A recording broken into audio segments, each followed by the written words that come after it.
दोस्तों नमस्कार, मैं हूं जयश्री नागदा और आप देख रहे हैं क्राइम रिपोर्टर। दोस्तों मेरठ वाला ब्लू ड्रम हत्याकांड, ब्लू ड्रम कांड, इस नाम से कई सारी कहानियां जो है वो आपने सुन रखी है। काफ़ी खौफनाक ये कहानियां थी, खौफनाक इस तरह की वारदातें वहां पर हुई। लेकिन मेरठ के बाद अब राजस्थान के अलवर ज़िले में भी एक नीला ड्रम मिला है और उस नीले ड्रम से शव जब मिला तो सनसनीखेज मामला बन गया। और ये जब सनसनीखेज मामला सामने आया तो फिर इसके पीछे की कहानी तो देखिए बनती ही है। दोस्तों अलवर के आदर्श कॉलोनी स्थित एक मकान की छत से उठती तेज दुर्गंध ने पूरे मोहल्ले को हिला डाला। सूचना पर पहुंची पुलिस ने जब छत पर रखा नीला ड्रम खोला तो अंदर एक 35 वर्षीय हंसराज उर्फ सूरज का उसके अंदर से शव मिला। अब शव को छुपाने के लिए उस पर नमक डाला गया था और ऊपर भारी पत्थर तक रखा गया था।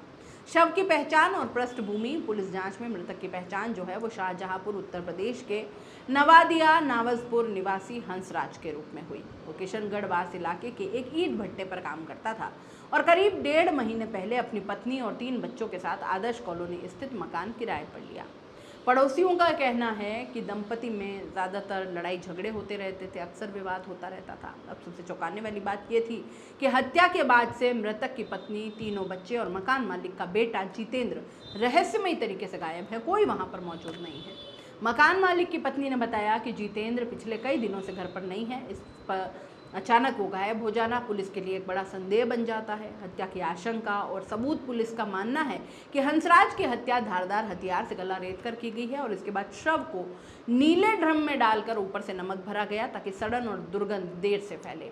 ढक्कन पर भारी पत्थर रख दिया गया जिससे ड्रम न खुल पाए। इसके बावजूद कुछ दिनों से घर के आसपास बदबू फैल रही थी जो गुरुवार को असहनीय हो गई और ये मामला खुल गया।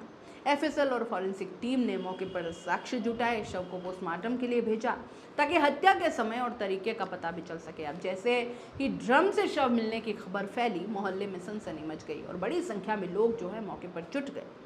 पुलिस को भीड़ नियंत्रित करने के लिए अतिरिक्त बल तक बुलाना पड़ गया, इतनी भीड़ थी। स्थानीय लोगों का ये भी कहना है कि हंसराज और उसकी पत्नी के रिश्ते कुछ ज़्यादा अच्छे नहीं थे और कई बार इन दोनों के बीच में झगड़े होते थे और झगड़े की आवाज़ें जो है वो पड़ोसियों को सुननी पड़ती थी। कुछ पड़ोसियों का यह भी दावा था कि मृतक की पत्नी और मकान मालिक के बेटे जितेंद्र के बीच कुछ नज़दीकियां थी जिसकी वजह से यह हत्या हो सकती है।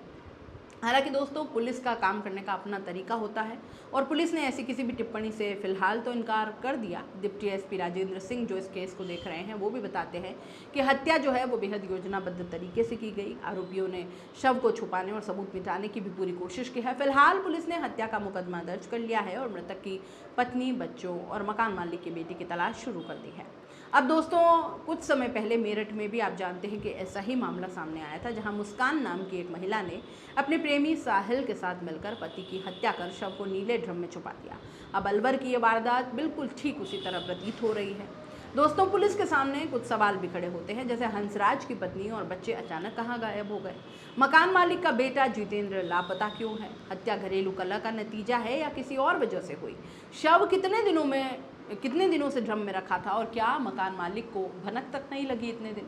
पुलिस इन सवालों के जवाब तलाशने में जुटी है और जल्द ही इस रहस्य से पर्दा उठने की पूरी उम्मीद जताई जा रही है। और जब इस रहस्य से पर्दा उठा दिया जाएगा, जब ये कहानी पूरी तरीके से पुलिस सुलझा लेगी, तो एक नई कहानी, एक नई क्राइम स्टोरी मैं आप तक ज़रूर लेकर के आऊँगी।